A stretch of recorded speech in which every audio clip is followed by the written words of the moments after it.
Hey guys, welcome back to my YouTube channel Hospitality Bus and I hope you all must be doing really well. And guys, अगर मैं अपने hotel management जितनी भी मैंने सारी videos बनाई है होटल मैनेजमेंट से रिलेटेड हॉस्पिटैलिटी मैनेजमेंट के ऊपर जो भी कुछ इन्फॉर्मेशन दिया है उसमें अगर एक वीडियो या फिर एक ऐसा टॉपिक जो कि सबसे ज्यादा इंपॉर्टेंट रहा है वो रहा है सैलरी से रिलेटेड। मतलब अगर आप कोई भी कोर्स करते हो, किसी भी प्रोफेशन में जाते हो, लाइफ में कुछ भी करना चाहते हो तो एक सैलरी ऐसा एस्पेक्ट होता है कि आप सबसे पहले कंसिडर करते हो कि सैलरी कितनी मिलेगी। और अगर हमने YouTube चैनल पे देखूं तो सैलरी से रिलेटेड काफी लिमिटेड वीडियोस थी और वो भी तब की थी जब 2020 में मैंने वीडियोस बनाई थी, तो वो पेंडेमिक के आसपास की वीडियोस थी। अभी गाइस ये चल रहा है 2023 और आज की वीडियो में हम लोग डिस्कस करने वाले हैं salary after doing hotel management या फिर हॉस्पिटैलिटी मैनेजमेंट। जितने भी सारे सेक्टर्स हैं, वेदर इट इज होटल्स में जितने डिपार्टमेंट्स होते हैं उनमें क्या सैलरी होती है, एक फ्रेशर को कितनी सैलरी मिल सकती है, क्योंकि 2023 में सिनेरियो सारे अलग हो चुके हैं, काफी ज्यादा चेंजेस आए इंडस्ट्री में अभी पास्ट कुछ ईयर्स में।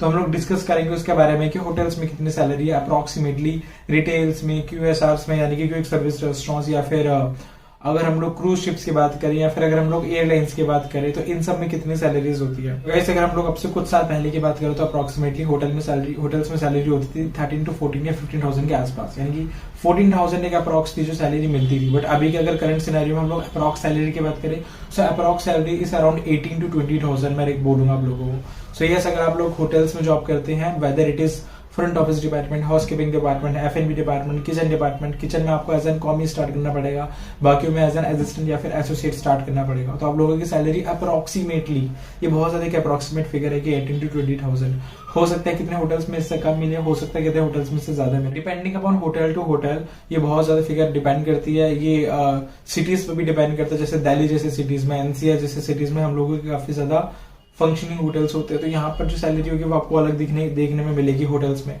और एक ऐसा एरिया जो कि काफी ज्यादा मतलब बैकवर्ड है, अगर वहां पर कोई लग्जरी होटल या फिर 5 स्टार होटल कोई खुल रहा है तो हो सकता है कि थोड़ा बहुत आपको सैलरी में फर्क मिले। बट मेरे कहने का मतलब ये है कि बिग सिटीज में सैलरी नॉर्मली ज्यादा होती है, जैसे कि दिल्ली हो गया, मुंबई हो गया, तो ऐसे सिटीज में आपको सैलरी नॉर्मली मतलब जो कंपेरेटिवली ज्यादा देखने को मिलेगी। It's not just this, hotels में हमारे इसके अलावा इंसेंटिव्स भी होते हैं, टिप्स भी होते हैं। तो अभी मोस्टली स्टूडेंट्स जो कि मतलब वो खास तौर से उन्हें बता रहा हूँ चूंकि अभी एचएम करना चाहते हो, आई होप कि आपको थोड़ा क्लैरिटी मिल रहा हो।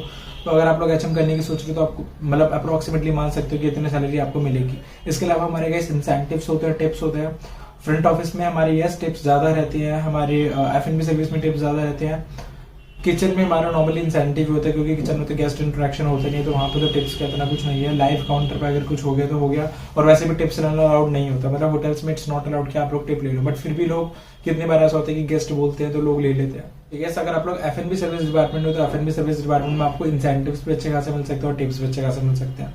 So guys, this was about hotels. Hotels में मैं एक चीज और बोलना चाहूंगा कि अगर आप लोगों ने थोड़ा बहुत मेरी पुरानी वीडियोस और देखी होंगी तो आप लोगों को पता होगा कि हमारे कितने सारे प्रोग्राम्स होते हैं जो कि होटल्स करवाते हैं, जैसे कि management training program, operational training या फिर एग्जीक्यूटिव ट्रेनिंग प्रोग्राम। गाइस, जो मैंने अभी आपको सैलरी बताई वो एसोसिएट लेवल की थी। तो अगर आप लोग एसोसिएट लेवल से स्टार्ट करते हो तो नॉर्मली असिस्टेंट मैनेजर बनने में आपको 5 से 6 साल या 7 साल करीब लग सकते हैं। लेकिन अगर आप मैनेजमेंट ट्रेनिंग में सिलेक्ट हो जाते हो कॉलेज के थ्रू एज अ फ्रेशर, हम लोग इंटरव्यू दे सकते हैं एज अ फ्रेशर, तो आप लोगों को अप्रोक्सीमेटली 1.5 to 2 ईयर्स लगते हैं असिस्टेंट मैनेजर बनने में। तो अगर असिस्टेंट मैनेजर की सैलरी की बात करें जो कि एमटी के थ्रू बनते हैं तो ड्यूरिंग एमटी अप्रोक्सीमेटली 25 to 30,000 हमारा स्टाइपेंड होता है, and after completing our management training और सैलरी इज अराउंड 35 to 40,000। ये अगेन काफी ज्यादा अप्रोक्सीमेट फिगर है, इससे कम भी हो सकता है, ज्यादा भी हो सकता है, बट मैं ट्राई कर रहा हूँ आपको एक थोड़ा बहुत एक अप्रोक्सीमेटली आइडिया देने का कि सैलरी कितनी होती है। बट अगेन एक चीज मैं आपको बोलूंगा, इसके एमटीज जो होते हैं वो काफी ज्यादा लिमिटेड होटल सिलेक्ट करते हैं, तो बहुत कम चांस होते हैं कि आपका एमटी में सिलेक्शन हो।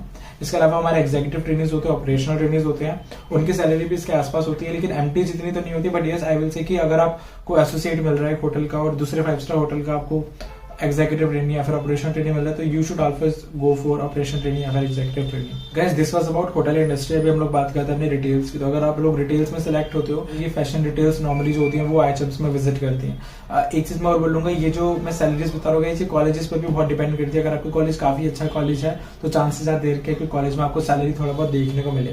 सैलरी तो नहीं मिली, लेकिन एक चीज बोलूंगा गाइस, एक ही होगा कि अच्छी कंपनीज आपके फिर कॉलेज में विजिट करेंगी जो अच्छी सैलरी पैकेज वाली होंगी। तो अगर गाइस मैं लोग रिटेल्स की बात करूं तो रिटेल्स में आप लोग मान सकते हो कि एक एसोसिएट की सैलरी जो होती है वो 20 to 25,000 होती है। तो अगर आपका कॉलेज आपको एसोसिएट का इंटरव्यू में दे रहे हैं, बैठने के लिए दे रहे हैं, मतलब अपॉर्चुनिटी, और आप लोग एसोसिएट से स्टार्ट करोगे, so it will be around 20 to 25,000। Associate is fashion consultant हमारे जो होते हैं, मतलब वो एक एसोसिएट लेवल जॉब होती है। उसके अलावा या फिर हम लोग सेल्स एसोसिएट भी से बोल सकते हैं, जो कि हमारा रिटेल सेल्स एसोसिएट होता है रिटेल्स में। गाइस अगर हम लोग डिटेल्स में मैनेजमेंट ट्रेनिंग में सेलेक्ट हो रहे हैं तो हमारी salary approximately 20 to 25,000 during your training, जो कि एज अ स्टाइपेंड होती है, और approximately 30 to 35,000 after completing your training. तो ये अप्रोक्सीमेटली हमारी डिटेल्स में सैलरी होती है। अगेन इसमें भी काफी ज्यादा चेंजेस हो सकता है, बट मैं आपको एक अप्रोक्सीमेटली सैलरी बता रहा हूँ कि इतना आप लोग सोच के चल सकते हो, जस्ट टू डिस्टिंग्विश की ओके लाइक इतने इतने सेक्टर्स में मैं अप्लाई कर सकता हूँ, मेरी सैलरी इतनी होगी। इसके अलावा जैसे अगर हम लोग QSRs की बात करें, क्विक सर्विस रेस्टोरेंट जैसे कि डोमिनोज, मैकडी वगैरह ये सब होते हैं, तो इस समय सैलरी आपकी अप्रोक्सीमेटली 17 to 20,000 होगी during training and after completing और ट्रेनिंग।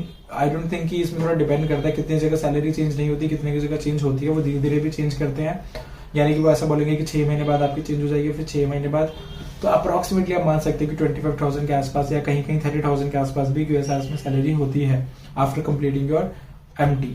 25 to 30,000 इसमें आप लोग मान सकते हैं कि QSRs में आपकी इतनी होगी। ये मैं MT का बता रहा हूँ। एसोसिएट लेवल पे QSR में नहीं रखते, वो लोग डायरेक्टली MT ही रखते हैं जो मैनेजमेंट ग्रेजुएट्स होते हैं उन्हें। इसके अलावा कैसे अगर आप लोग क्रूज शिप ज्वाइन करना चाहते हो तो क्रूज शिप्स में सबसे ज्यादा हाईएस्ट सैलरी होती है। क्रूज शिप्स में सैलरीज होती है अप्रोक्सीमेटली 50 to 55,000 के आसपास होगी अगर आप लोग ऐसे फ्रेशर ज्वाइन करोगे। बट फ्रेशर्स लोग नॉर्मली ज्वाइन नहीं कर पाते, मतलब फ्रेशर्स के लिए जाते हैं, फिर आपके बहुत अच्छे कनेक्शंस, आपके कॉलेज के कनेक्शंस होने चाहिए। अगर वो सब नहीं है तो आपको एज एन लाइक एक्सपीरियंस लेके फिर आपको क्रूज में एंट्री लेनी पड़ेगी। बट यस, क्रूज में सैलरी पैकेजेस काफी अच्छे होते हैं जिसकी वजह से लोग क्रूज में अप्लाई करते हैं। इसके अलावा हम लोग एयरलाइंस में भी ट्राई कर सकते हैं। एयरलाइंस में as a cabin crew you can apply. Cabin crew की सैलरी अप्रोक्सीमेटली 40,000 के आसपास होती है। एंड कैबिन क्रू जो क्रूज शिप होती है उनकी सैलरी में डिफरेंस इसलिए होता है, मतलब उनकी सैलरी नॉर्मल जो लैंड की जॉब होती है उससे ज्यादा इसलिए होती है क्योंकि ये जो जॉब्स होती है काफी ज्यादा रिस्की जॉब होती है। मतलब अगर आप लोग एरोप्लेन को देखोगे तो वो हवा में उड़ रहे हैं, तो उसमें क्या होता है, उसमें हमारे फ्लाइंग आवर्स के बेस पे हमारी सैलरी, मतलब उसमें ऐसा होता है कि बेस सैलरी अप्रोक्सीमेटली 20,000 कुछ होती है और फ्लाइंग आवर्स के बेस पे जो सैलरी होती है वो एक्स्ट्रा होती है, तो उसकी वजह से टोटल करके हमारा सैलरी ज्यादा हो जाता है। सेम गोस फॉर क्रूज, तो क्रूज में भी हमारे जो आवर्स होते हैं उसके बेस पे डिपेंड करती है हमारी सैलरी। कैसे अगर मैं आपको कैबिन क्रू के एग्जांपल से समझाऊं तो हमारी सैलरी फ्लाइंग आवर्स की वजह से ज्यादा होती है, यानी कि हमारा जो जॉब है वो काफी ज्यादा एक तरीके से रिस्की उसमें चली जाती है, इस वजह से हमारी सैलरी क्रूज और इसमें कैबिन क्रू में ज्यादा होती है। इसके अलावा अगर हम लोग गवर्नमेंट जॉब की बात करें तो गवर्नमेंट जॉब में नॉर्मली हमारे जो भी सारे एंट्रेंस एग्जाम होते हैं वो सब आप दे सकते हो आफ्टर कंप्लीटिंग और ग्रेजुएशन, भले वो UPSC हो या फिर कोई भी एग्जाम हो आप लोग दे सकते हो। तो ये एंट्रेंस एग्जाम देके गवर्नमेंट जॉब, आपको सारी गवर्नमेंट जॉब के लिए आप एलिजिबल हो, जो भी हम लोग एक नॉर्मल ग्रेजुएशन देके दे सकते हैं। तो ये इसमें ऐसा नहीं कि हम लोग गवर्नमेंट जॉब के लिए अप्लाई नहीं कर सकते, हम लोग गवर्नमेंट जॉब के लिए भी अप्लाई कर सकते हैं। इसके अलावा if you want apply for teaching job के लिए भी अप्लाई कर सकते हो, बट उसकी पूरी एलिजिबिलिटी एकदम अलग होती है। उसके लिए या तो फिर आपके पास मास्टर्स होनी चाहिए या फिर होटल एक्सपीरियंस होना चाहिए, फिर आपको INSTAT का एग्जाम देना पड़ता है। अगर हम लोग IHMs की बात करें, अगर हम लोग बाकी कॉलेजेस की बात करें, प्राइवेट कॉलेजेस की, तो वहां पर जो कि NCC के अंडर में नहीं है तो उनकी क्वालिफिकेशन फिर नॉट क्वालिफिकेशन बट उनकी एलिजिबिलिटी अलग रहती है। तो ये टीचिंग की एक एग्जांपल है, बट टीचिंग की भी अगर हम लोग सैलरी की बात करें तो उसमें भी आप लोग एक्सपेक्ट कर सकते हो 25,000 के approximately salary if you are joining as a teacher. इसके अलावा guys you can go for corporates, but corporates में मैं आपको बताऊं मतलब बहुत कम चांस होते हैं कि एक अंडर ग्रेजुएट स्टूडेंट को कॉर्पोरेट्स में ले लें। नॉर्मली पोस्ट ग्रेजुएट स्टूडेंट्स को कॉर्पोरेट्स के लिए प्रीफर करा जाता है, बट फिर भी if you are applying for corporates और आपको जॉब मिल रही है तो you can expect a salary of around 25 to 30,000। एक कॉर्पोरेट में आप लोग अप्लाई करके इतना सैलरी ले सकते हो अप्रोक्सीमेटली। वही सेम गोस फॉर BPO, अगर आप लोग BPO में भी अप्लाई करो तो BPO में भी आपको 25 to 30,000 अप्रोक्सीमेटली सैलरी मिल जाएगी। मुझे तो मेरे हिसाब से हॉस्पिटैलिटी मैनेजमेंट काफी अच्छा कोर्स है क्योंकि इसमें इतनी सारी जॉब अपॉर्चुनिटीज, अलग अलग तरीके की डाइवर्सिफाइड जॉब्स हैं, तो आप लोग अपने हिसाब से देख सकते हैं कि आप कौन सी जॉब में इंटरेस्टेड, और आप सैलरी भी देखो तो आई डोंट थिंक कि एज अ फ्रेशर कोई कम सैलरी यहाँ पर मिल रही है। यस, पास्ट ईयर्स में हमारे सिनेरियोज अलग थे, पास्ट ईयर्स में हमारा लॉकडाउन था तो हमें काफी कुछ झेलने को मिला, बट अभी सिचुएशंस काफी ज्यादा बेटर है कंपेरेटिवली जो पहले थी। तो ये सारे सैलरी इनसाइट्स थे जो कि हॉस्पिटैलिटी इंडस्ट्री के थे, एंड आई होप कि आपको थोड़ा बहुत इससे कुछ तो नॉलेज इससे मिली हो, और अगर थोड़ी बहुत भी इससे नॉलेज मिली तो प्लीज मुझे कमेंट करके अपना फीडबैक जरूर देना गाइस। मिलते हैं मेरी नेक्स्ट वीडियो में, तब तक के लिए thanks for watching and have a nice day.